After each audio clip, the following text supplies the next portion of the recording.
Everybody, welcome to the week in Marvel Avengers Alliance. Today is Friday, August 19th, and we're going to call this one the Chapter 11 edition. I'm your host, Napalm Dawn. In the background is Sci-Fi Friday on Sci-Fi. Sorry, I like Sci-Fi Friday, but Killjoy's in Dark Matter, so you'll have to forgive me if it's playing in the background when I film this. So, the background soundtrack is brought to you by some royalty-free music. A link will be in the description. And we have Chapter 11 to talk about today. First, checking in on PvP. Things have been going pretty good. About a match over 1750. Gonna slowly escalate the balance point over here in this. Basically, it will be the last week. I mean, it'll be the last week on Monday, and then we have, this weekend to get by. So we're under the 2-week mark. Of course, what are we dealing with? We're dealing with Faiza and Cloak and Dagger. We're still dealing with some Spit Lords. Kuurth is out there. No, a little bit less. Kind of a standard meta going on. We have a mix of drain suits, which can get annoying. The psychic set is still very prevalent. That metaphysical rifle is an absolute pile of shit. I'm just so tired of that thing. The fact that it detects stealthy, it at times has a nearly 100% counter rate. The transcranial stimulator is very good to slap on defense. If you are afraid of psychic sets attacking you, a bruiser with Enraged and Scutum can really fire off some very, very powerful transcran shots. And of course the metaphysical rifle amps up pretty nicely also. Faiza's big. She's pretty big in the meta, and we have to deal with her. In all honesty, multiple remove buffs is the way to go with her. Bait out the triage and then remove it so that you can start slapping debuffs on again. I've had some pretty good success being anti-psychic suit on defense by bringing the weather control device back. Exhaustion's been handy. Haven't run into any Ronins. Did run into one Songbird. Just got done with a Cloak and Dagger Mantis group, but they were very underpowered. I mean, I don't know how this guy was up here. And I mean, there's been a couple things going on that I'm not too fond of. I mean, this guy over here, he was the one with a metaphysical rifle, Staff of Agony, psych operated metaphysical amplifier, scream cannon, and Mantis and Cloak and Dagger. Surprised to see this guy so up there with very little hero bonuses, no chapters, and believe it or not, and I mean, this has been confirmed. I've watched the video, I've showed it in the stream. Cheating is back, and cheating could potentially be worse than ever. In the past, if you were afraid of dealing with cheaters against your defensive team, you ran like a super punch-out team, your Spitfires, your Quicksilvers, somebody who could knock a cheating team off balance very quickly. Well, the thing is, the current cheats now, aside from having the old cheat of single target causes splash to everybody no matter what you're using, essentially it's like having a super overpowered rocket pistol for every one of your abilities. There's an auto win. I mean, we watched it on the video where the guy lost. He deliberately threw the match, and his last character dies, win. And that means there's nothing that works now, and there's been a few back in my past that are really suspect. I mean, I gotta show you this one over here. Yeah, okay, so this is the guy. He's up at 1822, has skipped an entire year of PvP. So, June, July, August, bam, June, July, August to now. I mean, he's got a good attack bonus of, 127 and 68, but I mean, the Scroll of Angelob, the Greater Bifurcator, a Skeptic, a Golden 49er, and nothing?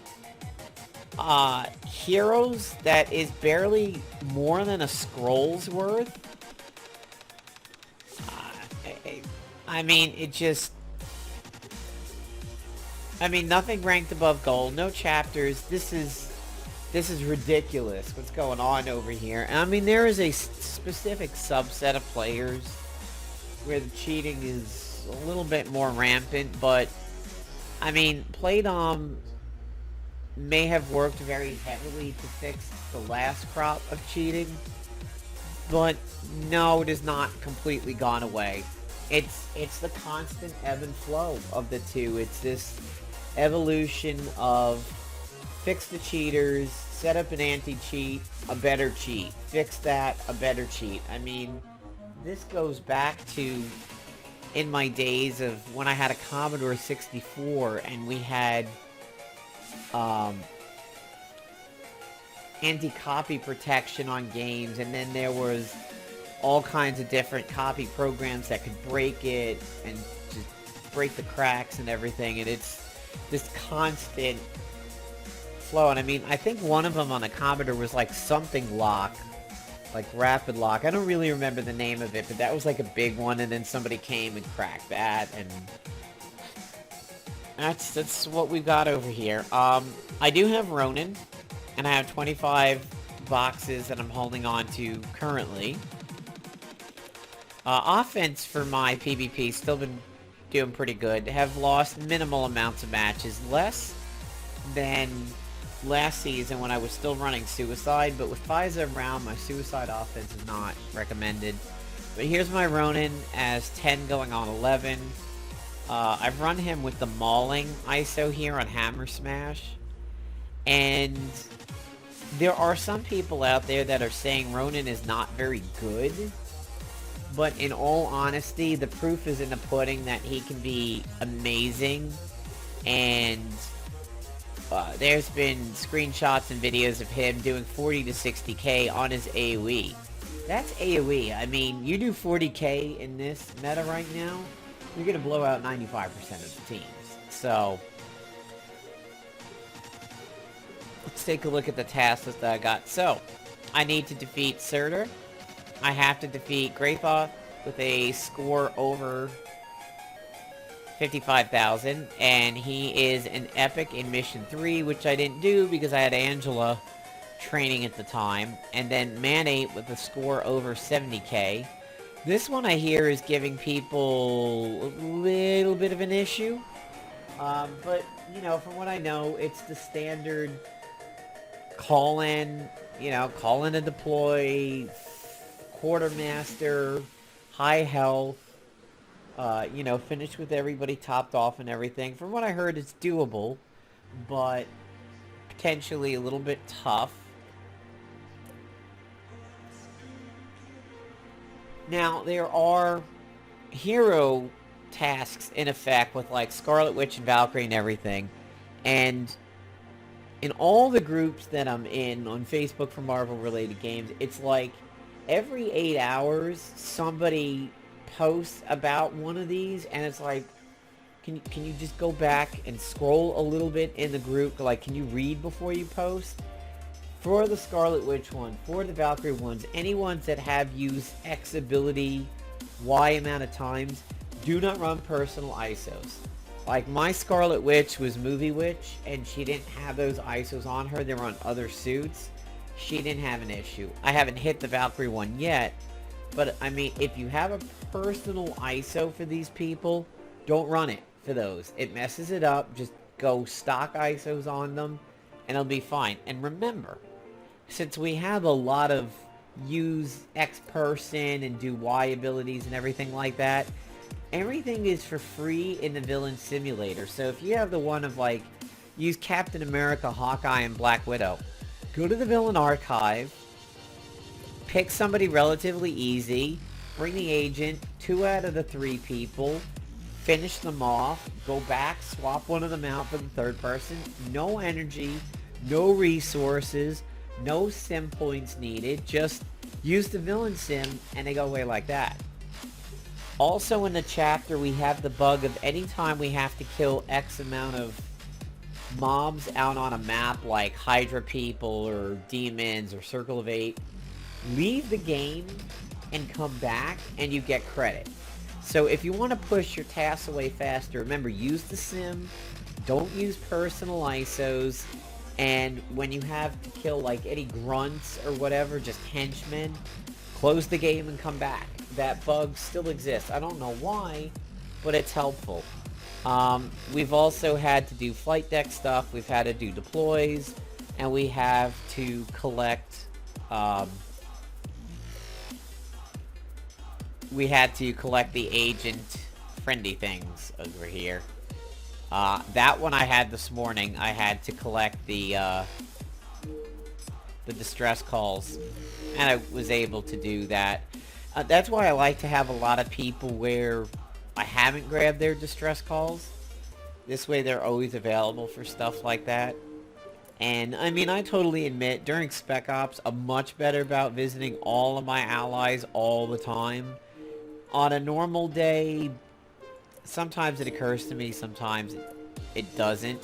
But remember, if you're running low on energy, like you just did a mission, hit up your allies, because the energy that you get from visiting your allies goes into your main energy pool right up here.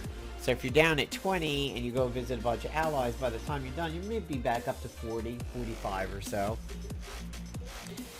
And before we take a look at the heroes, let's see what we've got in the store and up for research.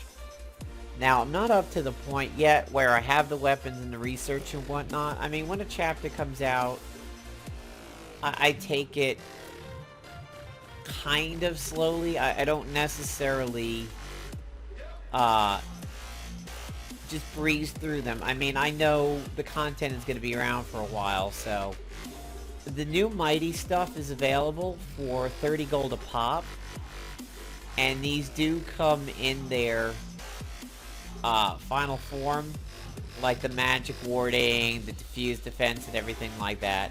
But then you can also research these, and this is where those colored ISOs come in from, that people are having issues getting the drop. But these are anti-worthy weapons with some other capabilities to them to a certain degree. The Mighty Mace, immune to meteor, swarm, and ground attacks, and it removes and blocks all divine buffs. So some people have wondered what is a divine buff, and even though it doesn't spell it out properly, what we take it to mean right now is the divine hammer stacks on null. So this is basically a very anti-null mace. It deals extra damage to the worthy, and it blocks his divine hammer, and it blocks the meteor, swarm, and ground attacks. So I would say this one probably overall would be like a second or third place out of these. The Mighty Skull is immune to sin, causes dark forces shaken. It has the nifty little thing of third charm. So this is anti-Ghost Rider and Greithoth. The Trident, of course, we know the Trident from the Damien Spec Ops, the Nethathrium Trident and all that stuff. That's what this is. This is unable to use buff, debuff, and summon abilities, and you get magic warding. So this one is pretty good actually against Faiza. Even though her triage is a heal, she's not going to be able to do her 9 or anything, and she can't do her Hippocratic Oath. It also shuts down Cloak and Dagger a lot. So, I mean, this is meant to be anti-Damon or anti-Angrier, but it still has some other benefits. We have the Mighty Hammer, Steel Nerves, immune to pain and exhaustion, and buff blocker. So this is anti-Scrin. The exhaustion means her speed isn't going to work. The Mighty Sword bypasses shields and causes pain. Can't really say who specifically this one is aimed at, but I mean, it's just good now with the Psychic Shield and everything, and bypass defense. You can really feel the power of defense bypass items. They hit very hard. Grant Skilder, immune to runes. This is the number one. I think Kuurth is still very much in the meta that this dagger means a lot. Not only do you do biofeedback, but you also do disoriented, which is pretty good. I mean, immune to runes, I mean, it turns her into a kitten. As long as you can prevent the delirium debuffs for sticking so that she can't exploit them if she has that ISO. This is key right here. I mean, this is very far and away number one out of all of them. So this is what I would be going for, and might try to find a slot for that. The Mighty Staff is against Nurkod. It grants Aqualung. It is a quick action, which is pretty cool. You get weak point and generalized. So, while nobody really cares about being anti-Nurkod, despite the fact that she's a big sleeper and people could make some good use of her, generalized as a quick action up every single round is phenomenal. The Mighty Axe grants Resolute immune to opportunistic debuffs. Now that's pretty good for everybody to be immune to opportunistic, and it causes incapacitation and immobilized. People wondered what this one was, but we decided on the stream today that it's anti-Scotty, because she does do some opportunist debuffs and everything, so I can't really say which one of these would be anti-Mokk. I mean, if there was one that, like, made you immune to bleeds or something, I would imagine that would be it. But it kind of just leaves the sword as being the only one that seems to be anti-Mokk, if any of them. So, I mean, they're all accounted for, so by default, that seems to be what the case is. So let's actually take a look at our worthy that we're getting here. So first we have Mokk, the Breaker of Faith, and we know he does pain and internal bleeding. Desecration, which a couple people on the stream today were like, this thing really is not very good. The community's maybe splitting a little bit on Mokk. Unlike the Ronin one, which the people who dislike Ronin are just going to be proved wrong. I mean, it's not an opinion at this point. They'll be wrong. Ronin is very good. Mokk, though, somebody ran into a Mokk today on defense. Wasn't too impressed by it. I've got a couple other people like, it's not very good. Some people are telling me Kingfisher really likes the new worthy. I can't pass judgment yet. All I can say is what I'm funneling to you guys is that they might not really be worth a whole lot, especially compared to the older ones. Mokk is the one that people are generally throwing the better nod to over Ghost Rider, Greithoth. So I don't really know, but Desecrated, somebody was doing a match and or a practice, and it only did like 230 hit points or something. So I don't know how good this would really be.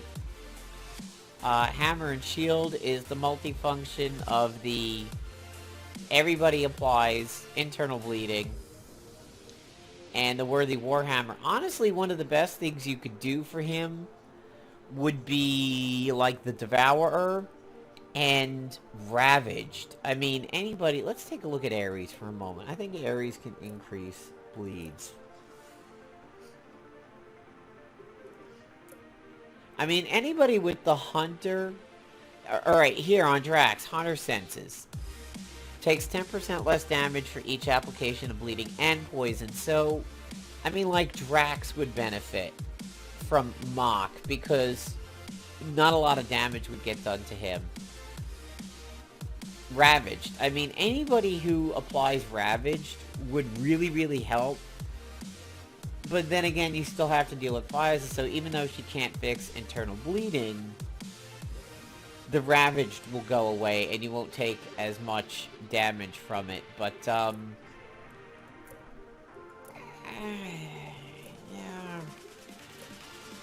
We'll have to see. I need to get my hands on him in order to really test it out. And then, of course, we have over here the Ethereal Strike and Exploit Bleeds.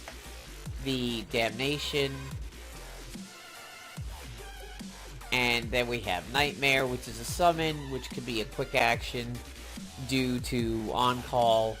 I mean, Cower and Intimidated are pretty good. Soulfire is good, knocks buffs out. A quick action Cower, Intimidated, and Soulfire, you know, and AoE that gets rid of protection, you know, it's pretty good. He might show up well.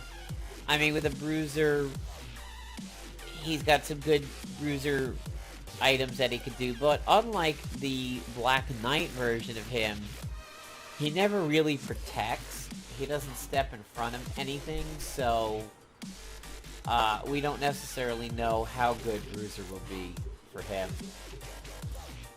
And I'm sure we all remember when Black Knight was super bugged and tanked everything with that sword and dodged everything and nothing affected him and he kept healing and healing.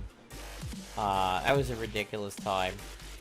So then moving on, we have Greithoth, Blaster variant, Scrapper variant.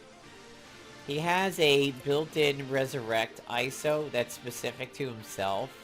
And then he has the Bruise Benefit one. Might team up well with Fiza for double res on him, but we have chance to preemptively counter with Cower and Agony, halves the damage from non-hallowed attacks, so I mean he could be kind of tough to take down depending on how you ISO him. Preemptively counters enemy attacks with Sin. 50% chance to survive being KO'd from an attack. So he has that in here. I wonder if with Fiza and his E-ISO and this passive, could that give him the chance to come back 3 different times? That's something to consider. So Change does Dark Forces, Malignant Poison, Sin. Are You Worthy? One enemy, range, and psychic consumes all stacks of Sin on all enemies, basically. Deals extra damage. Deals extra damage to those who aren't worthy. It could be a huge blast of a hit. It's deadly crits, but it has a very low chance to crit, so you may want to go with increased chance to crit ISO on here. Feel the Burn. Melt armor, weak point on one enemy, but then he splashes Intimidated, Soulfire, and Pyrophoric to others. Willbreaker is the quick action.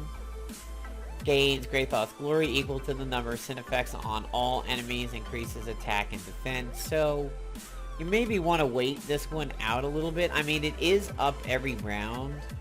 So if you don't mind the stamina usage, which at 1430 is pretty hefty. You could get away with spamming this every single round, and then eventually as Sin gets better out there, you get more Sin. It could be pretty good, but this one, universally, nobody is jumping up and down on Ghost Rider's nuts. I'm not hearing the most amount of positive for him. Mokk, he's got some people who like him and say he's gonna work out. Ghost Rider, nobody's that thrilled with, but again, I have to wait to pass judgment on these until I get my hands on them directly. What I did was I did Chapter 1, came back and did it on Heroic. Did Chapter 2, but I had some people trading at the time. Chapter 3, I think I had my Angela. As my energy gets higher for the rest of the night, I will probably do 5 on normal, and then probably go 6, and then loop back and start doing the them on challenge mode. When Angela comes back up, I'll probably do her mission on challenge mode. And then of course, we have Chapter 12 over here. Only got 3 things listed. 5 is the big one. I believe this is where the weapons start showing up in the roulette and whatnot. I don't know that I have any of the infused ISOs yet. For the heroic battles, so far I've done and beaten them all up to Chapter 5.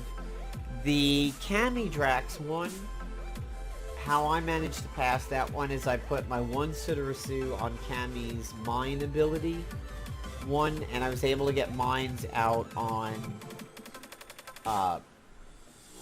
Supergiant.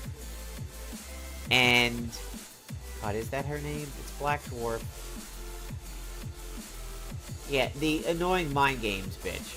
I used Lucid on her and the ISO that says buffs give hit points. And I stealthy Sudarasu'd her with a magnetized mine. I ran Bruiser Drax with Scudam. Even though there is a blaster there in Proxima, she does mostly melee, so she's not able to out-damage his drain, so she drains herself to death. Black Dwarf just died mostly due to drains, and it left the two of us on Psycho Bitch over there, and a mine explosion was able to get that one. The Squirrel Girl one was annoying for me at first because I hadn't ISO'd my Squirrel Girl.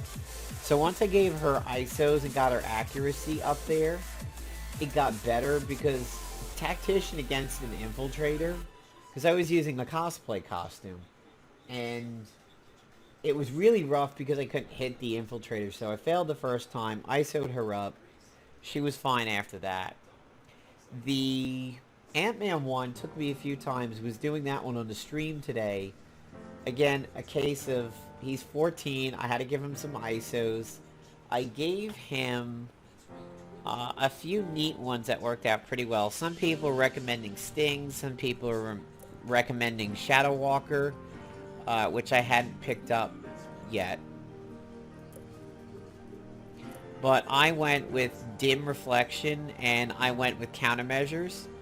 And in all honesty, to me it seems like the first round is the really big key there. If you get to act before the enemy team, you're pretty good. What I ran with is I ran Mauling on Break-In, and I ran the On-Call on Greatest Allies. So what I like to do is I opened up with this, and then I would disable via disadvantage the Scrapper. Then I worked down the Blaster, worked down the Scrapper, and had the Tactician last to keep feeding me my Infiltrator bonus.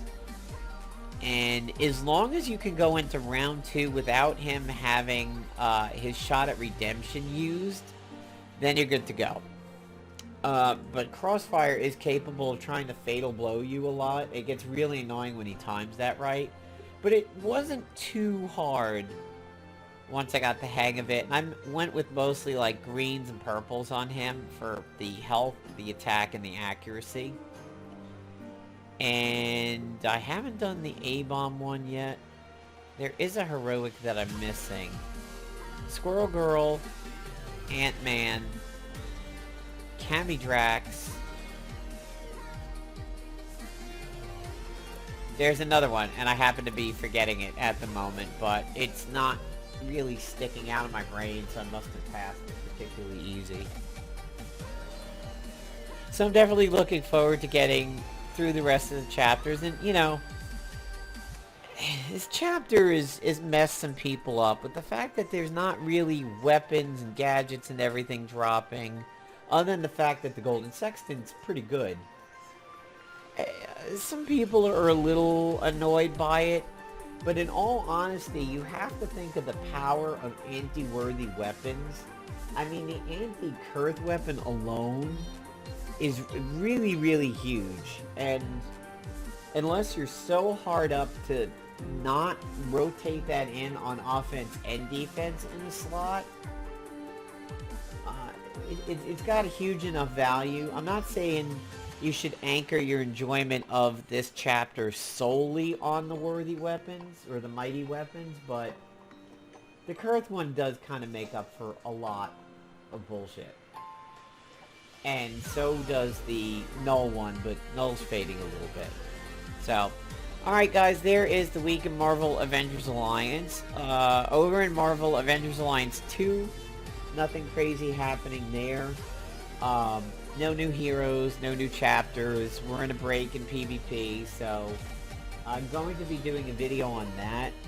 Some issues that's going on with MA2. That'll be coming up. Marvel Heroes, a new hero is coming.